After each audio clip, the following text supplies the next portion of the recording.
Cuando vamos peregrinando por la vida, es bueno recordar la pregunta del salmista: ¿de dónde viene mi socorro? Y más aún, recordar la respuesta: mi socorro viene del Señor. Empezamos una nueva etapa como país. Mi socorro viene del Señor. Esta es la serie Etapa a Etapa, lectura devocional de la Biblia en el año 2024. Yo soy el pastor Rafael Pola y esta es la meditación correspondiente al lunes 3 de junio. Bienvenidos todos y cada uno. Qué gusto compartir nuestra meditación en la palabra de nuestro Dios.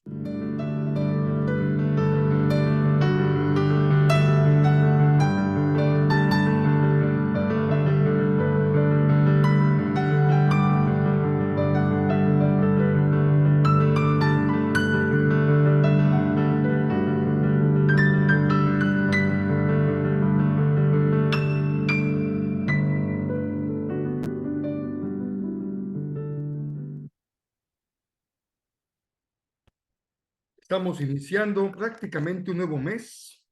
Cambiamos el arte de la primer pantalla de la meditación y como siempre le agradezco el cariño, la disposición de nuestro hermano Francisco Durán, que nos comparte el diseño de la portada de la meditación cada mes. También tenemos un nuevo libro de la Biblia que leeremos, que estamos ya leyendo a partir del día 3, así que tendremos que dar espacio para el resumen del libro de los Hechos. Pero también es bueno el que nosotros mantengamos en alto nuestra esperanza y nuestra fe. Al grabar este video, este audio, aún no sabemos el resultado de la elección presidencial. Sí sabemos que Dios es fiel, que Él permanece fiel a su pueblo, que Él es el Señor de señores y el Rey de reyes, y confiamos en que los tiempos de diálogo, de controversia, incluso de animadversión, se vean hacia el pasado y hoy todos y cada uno hagamos la parte que nos corresponde para construir una gran nación, orando por quienes están en autoridad en cualquier circunstancia y que haya paz, armonía, tranquilidad en nuestro país. Pues sin más, vamos a compartir el material que tenemos en esta ocasión y como siempre agradecemos profundamente el trabajo que hace este ministerio de leer la Biblia y de preparar los diferentes resúmenes. El libro de los Hechos es la segunda parte de una obra en 2 volúmenes que hoy conocemos como Lucas Hechos. Ambos fueron escritos por el mismo autor, Lucas, quien fue colaborador y compañero de viaje de Pablo. Esto queda claro en la introducción del libro, donde Lucas dice: en el primer relato, o sea, el Evangelio, escribí acerca de todo lo que Jesús comenzó a hacer y a enseñar. Aquí Lucas está dando una pista de lo que se trata el libro de Hechos. El primer volumen fue acerca de lo que Jesús comenzó a hacer y a enseñar. El segundo volumen, entonces, será acerca de lo que Jesús continuó haciendo y enseñando, lo que nos lleva a un punto muy interesante acerca del nombre tradicional, pero no original del libro: Hechos de los Apóstoles. Aunque diferentes apóstoles sí aparecen en la mayoría de estas historias, el único personaje que unifica la historia de principio a fin es Jesús mismo, actuando de manera directa o a través del Espíritu. Así que el libro sería más adecuadamente llamado Hechos de Jesús y del Espíritu. La introducción del libro recuenta cómo el Jesús resucitado pasó 40 días con los discípulos, enseñándoles acerca del reino reino de Dios. Esto se conecta con la historia del Evangelio de Lucas, donde Jesús declaró que estaba restaurando el reino de Dios en el mundo, empezando con Israel. Así que él llamó a Israel a vivir bajo el reino de Dios, siguiéndole a él. Y él fue coronado como rey cuando entregó su vida, y así conquistó la muerte con su amor. De manera que el libro de Hechos comienza con el Rey Jesús resucitado, instruyendo a sus discípulos acerca de la vida en su reino. Él promete que el Espíritu vendrá pronto y los llenará con su presencia personal. Y esto cumple una de las esperanzas clave de los profetas del Antiguo Testamento, que en el reino mesiánico, la presencia de Dios, su Espíritu, vendría y moraría entre su pueblo en un nuevo templo y transformaría sus corazones. Jesús dice que cuando esto suceda, el Espíritu empoderará a sus discípulos para ser mis testigos en Jerusalén, Judea, Samaria y hasta lo último de la tierra. Después de esto, Jesús es llevado de su vista en una nube, una imagen tomada del capítulo 7 del libro de Daniel. Allí se muestra cómo Jesús está siendo entronizado como el Hijo del Hombre, que fue vindicado después de su sufrimiento, y ahora comparte el gobierno de Dios sobre el mundo y promete que un día volverá. Así que los temas principales y el diseño del libro de Hechos fluyen de este capítulo inicial. Esta es una historia acerca de Jesús guiando a su pueblo por medio del Espíritu para ir por el mundo e invitar a todas las naciones a vivir bajo su reino. Así que la historia comenzará con ese mensaje esparciéndose en Jerusalén y luego a las regiones vecinas de Judea y Samaria, llenas de gente no judía. Y de ahí a todas las naciones hasta los confines de la tierra. Este video solo se enfocará en la primera mitad del libro. La sección enfocada en Jerusalén comienza con los seguidores de Jesús esperando hasta la fiesta de Pentecostés, cuando muchos peregrinos judíos de todas partes del mundo antiguo estarían en la ciudad. Y el Espíritu Santo viene sobre los discípulos como un gran viento, y algo similar a llamas de fuego aparecen sobre la cabeza de cada persona. Y juntos empiezan a anunciar y contar historias de las grandes obras de Dios, y están hablando en todos estos idiomas diferentes que no conocían antes, pero todas las personas que estaban reunidas les entendían perfectamente. Ahora, para poder ver lo que Lucas está enfatizando en esta historia, es crucial que veamos las raíces de estas imágenes en el Antiguo Testamento. Primero, el viento y el fuego es una alusión directa a las historias de la presencia de Dios, ardiente y gloriosa, llenando el tabernáculo y el templo. También conectada a las promesas proféticas de que Dios vendría y moraría a través de su Espíritu en el nuevo templo del reino mesiánico. Así que aquí en Hechos, la presencia ardiente de Dios viene a morar no en un edificio, sino en su pueblo. Lucas está diciendo que el nuevo templo prometido por los profetas es la familia del nuevo pacto en Jesús, el pueblo de Jesús. Lo que conecta con la segunda cosa que Lucas está tratando de decir aquí. Los profetas prometieron que cuando Dios viniera a morar en su nuevo templo, reunificaría todas las tribus de Israel bajo el rey mesiánico, y las buenas nuevas del reino de Dios serían anunciadas en todas las naciones. Lucas describe en detalle la composición internacional y multitribal de todos los israelitas que estaban ahí en el Pentecostés y que respondieron al mensaje de Pedro. Así que los apóstoles continúan llamando a los israelitas a reconocer a Jesús como su Mesías, y miles de ellos responden, formando nuevas comunidades de generosidad, alabanza y celebración. Pero no todos están celebrando. Después de esto, Lucas muestra cómo la nueva familia de Jesús rápidamente enfrentó la hostilidad de los líderes de Jerusalén. Con un diseño simétrico realmente hermoso, Lucas cuenta la historia de dos templos. Así que el nuevo templo de Dios, la comunidad de seguidores de Jesús, día tras día continuaban unánimes, reuniéndose en el templo y partiendo el pan en los hogares. Entre estas notas hay dos historias acerca de Pedro y los otros apóstoles sanando a personas en los atrios del templo, para luego ser arrestados por los líderes del templo y en cada ocasión, a continuación, un discurso de Pedro en el que declara que Jesús es el verdadero rey de Israel. En el centro de todo esto está una historia acerca de cómo los seguidores de Jesús donaban sus propiedades y posesiones a un fondo común para ayudar a los pobres, lo que es genial, pero parece un poco extraño que Lucas lo mencione aquí, hasta que te das cuenta de que esta era una práctica descrita en las leyes de la Torá, y se suponía que debía estar cumpliéndose en el templo de Jerusalén y a través de sus líderes. De manera que el punto de Lucas es claro. El nuevo templo de la comunidad de Jesús está cumpliendo el propósito que Dios siempre tuvo para el templo de Jerusalén. ser un lugar donde el cielo y la tierra se encuentren, donde las personas se encuentren con la generosidad y la presencia sanadora de Dios. Y este conflicto entre los dos templos culmina en los capítulos 6 y 7 de Hechos, con la primera ola de persecución. Así que los seguidores de Jesús continúan multiplicándose, requiriendo más líderes.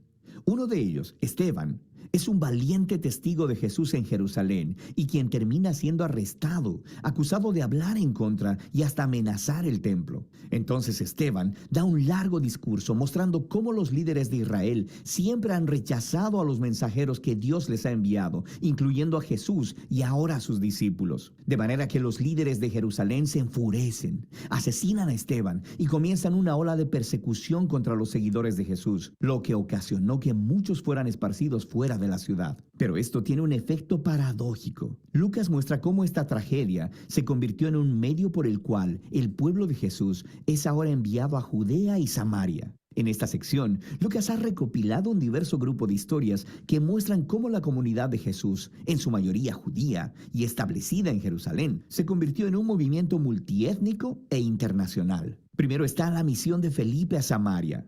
Esa es la tierra de los odiados enemigos de Israel, y muchos de ellos terminan siguiendo a Jesús. Luego tenemos la conversión de Saulo en Tarso, después conocido como Pablo. Él era un enemigo declarado y perseguidor de los seguidores de Jesús, hasta que conoció personalmente al Jesús resucitado y se convirtió luego en un defensor apasionado del nombre de Jesús. Le sigue la historia de Pedro, quien tiene una visión acerca de cómo Dios no considera a las personas no judías como ritualmente impuras o indignas de unirse a la familia de Jesús. Así que Pedro es guiado por el Espíritu a la casa de un soldado romano, llena de personas no judías, y todos responden a las buenas nuevas acerca de Jesús. De hecho, el Espíritu se muestra tan poderosamente sobre ellos, como lo hizo con los discípulos judíos en el capítulo 2. Todos estos temas se unen en el establecimiento de la iglesia de Antioquía, la iglesia más grande y cosmopolita en esa parte del Imperio Romano. Y Lucas nos dice que Bernabé, un líder judío de la iglesia de Jerusalén,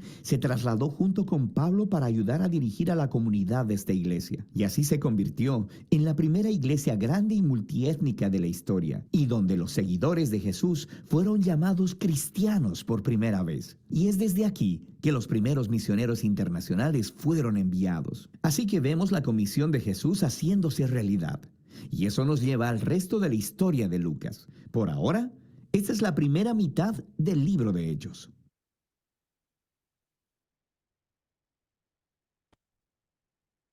Hermosa la historia del libro de los Hechos, que es el relato de la expansión del cristianismo, de la iglesia cristiana.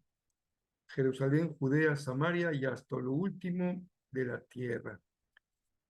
El resumen empieza con un concepto que es el de reino de Dios.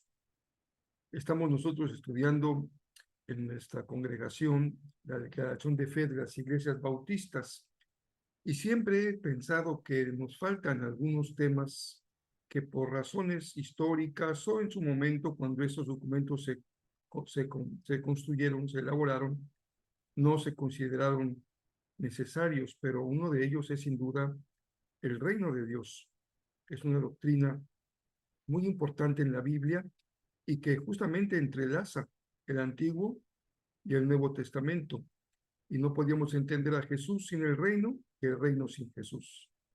Y justamente en el mundo contemporáneo, algunos de los extremismos teológicos en los que vivimos y hemos sufrido es justamente la enseñanza sobre el reino de Dios. En estos últimos días, en los debates presidenciales y en las embaradas que les ponen de religión, alguien decía, estamos construyendo el reino de Dios. Esa es una forma muy equivocada de referirnos al reino. Nadie, ninguno de nosotros, ningún ser humano construye el reino. Es algo que el Señor hace. Tampoco instauramos el reino. Lo único que hacemos es proclamar el reino, anunciar el reino, y es el Señor el que establece su reino por medio de su Espíritu. Se queda como un tema importante que tenemos que considerar porque está llena la enseñanza de Jesús sobre el reino de Dios. Y a veces pasamos por alto temas tan importantes. Pero bien, dado que ellos un día que nos implica muchas cosas por hacer y por decir, pues trataremos de hacerlo de una manera sintética y avanzaremos en nuestra consideración de lo que vimos justamente el domingo 2 de junio y el lunes 3 de junio, que es justamente el día de hoy. Así que tanto el domingo como el lunes estamos de segundo de Samuel 19:11 hasta el 21:22.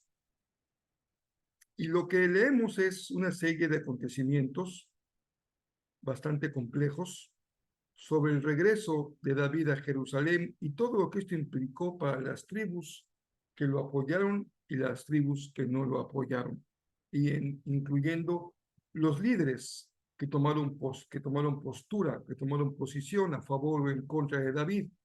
Uno de ellos, Seba, es perseguido porque encabeza otra revuelta más de Israel en contra de David, y toda la historia nos relata cómo lo van persiguiendo hasta que llega a una ciudad donde se refugia, y en esa ciudad una mujer sabia, así lo dice el texto, la ciudad se llama Abel Bet Maaca.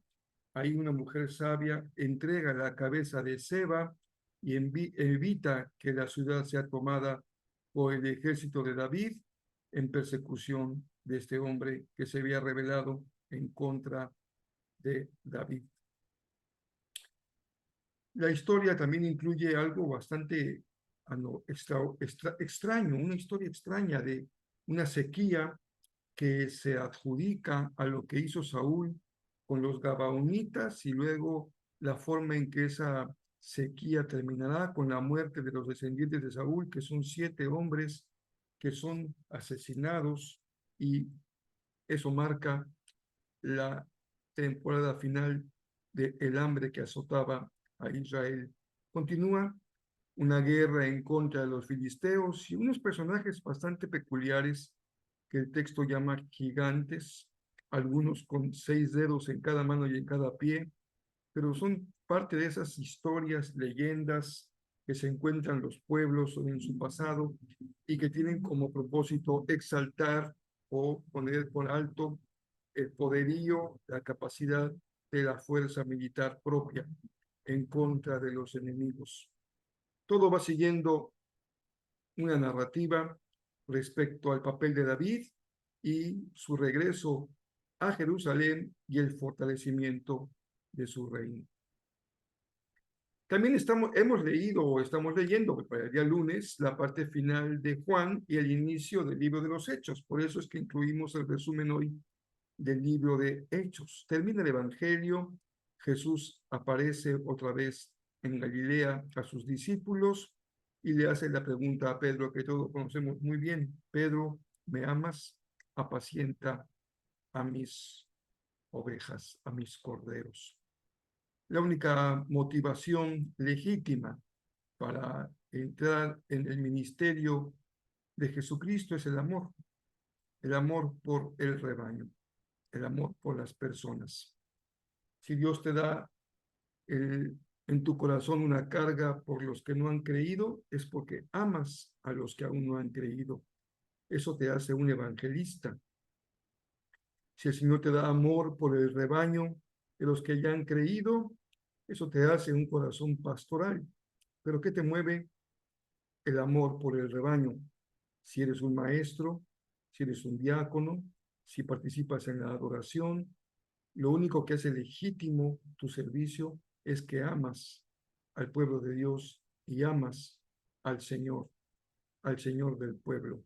El amor es lo que hace legítimo el servicio, de acuerdo a lo que Jesús le dijo a Pedro al final del Evangelio. Si me amas, apacienta a mis corderos. En sus apariciones, el maestro les habló acerca del reino, eso lo dice claramente Hechos capítulo 1, y de lo que ellos han de hacer. Fíjense lo que decía yo hace un momento, es proclamar, ser testigos. Se encuentran 120 de ellos reunidos ahí en Jerusalén, y su primera tarea es realizar la sustitución de Judas, el que se había ahorcado, y se elige a Matías en lugar de Judas. Tanto Bernabé, uno de los 12, como Matías, no solamente ocupan un lugar en las listas por su nombre, porque nunca supimos qué hicieron, qué hacían, cómo sirvieron, pero son mencionados como parte de los 12. Y aquí estamos empezando esta hermosa historia de la expansión del cristianismo hasta lo último de la tierra. Ya terminamos el Salmo de la Palabra, que es el 119, y hoy estamos ya en el 120 y 121. Ambos son cantos para los peregrinos que suben a Jerusalén. Y esta notita que viene al calce del inicio, mejor dicho, en el encabezado del Salmo, nos da un dato interesante. ¿Cuánto se cantaba este Salmo cuando los peregrinos iban rumbo a Jerusalén, subiendo hacia el templo? ¿Qué iban cantando? Dice el salmista: llevo mis problemas al Señor. Imagínense ustedes, van camino a Jerusalén, clamé a Él y Él respondió mi oración. Busco la paz, dice el salmista, aunque la gente quiere guerra. También en el 121, también tiene sentido cuando leemos como este canto de peregrinos: levanto la vista hacia las montañas, ¿viene de allí mi ayuda?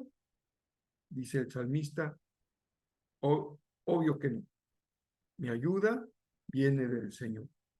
Él protege al entrar, entrando a la ciudad, y Él protege al salir, cuando abandonemos la ciudad.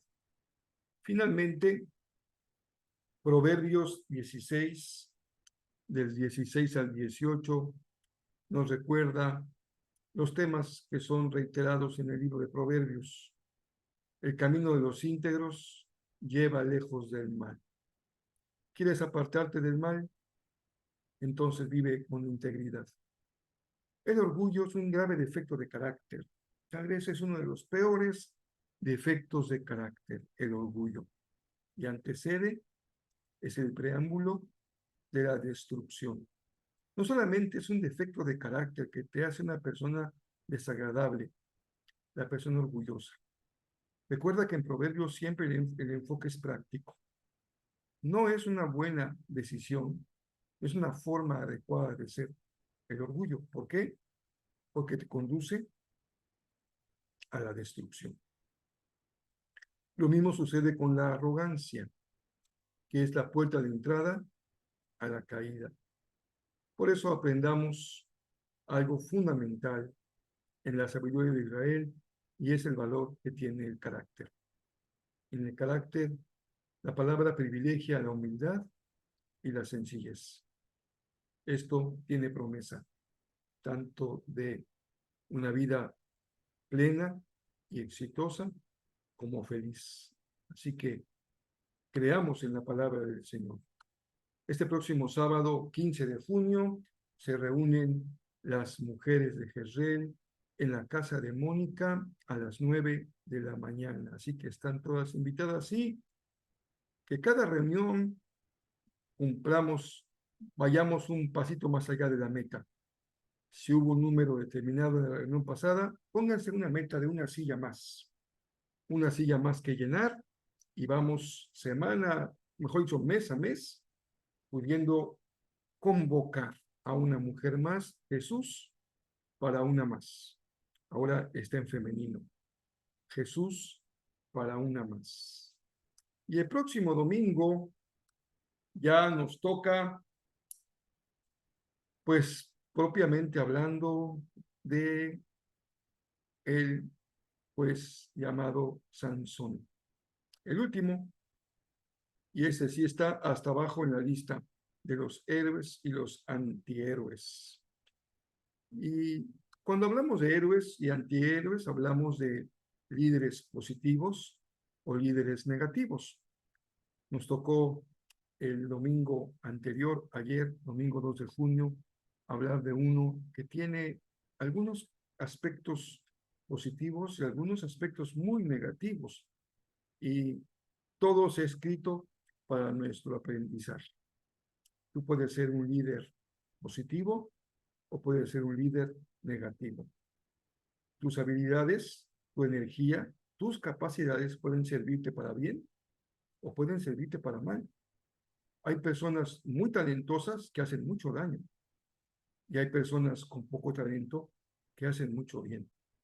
Lo importante es saber en qué fila nos formamos, en la de los problemas o en la de las soluciones, en la de los héroes o de los antihéroes, en los tóxicos o en los positivos.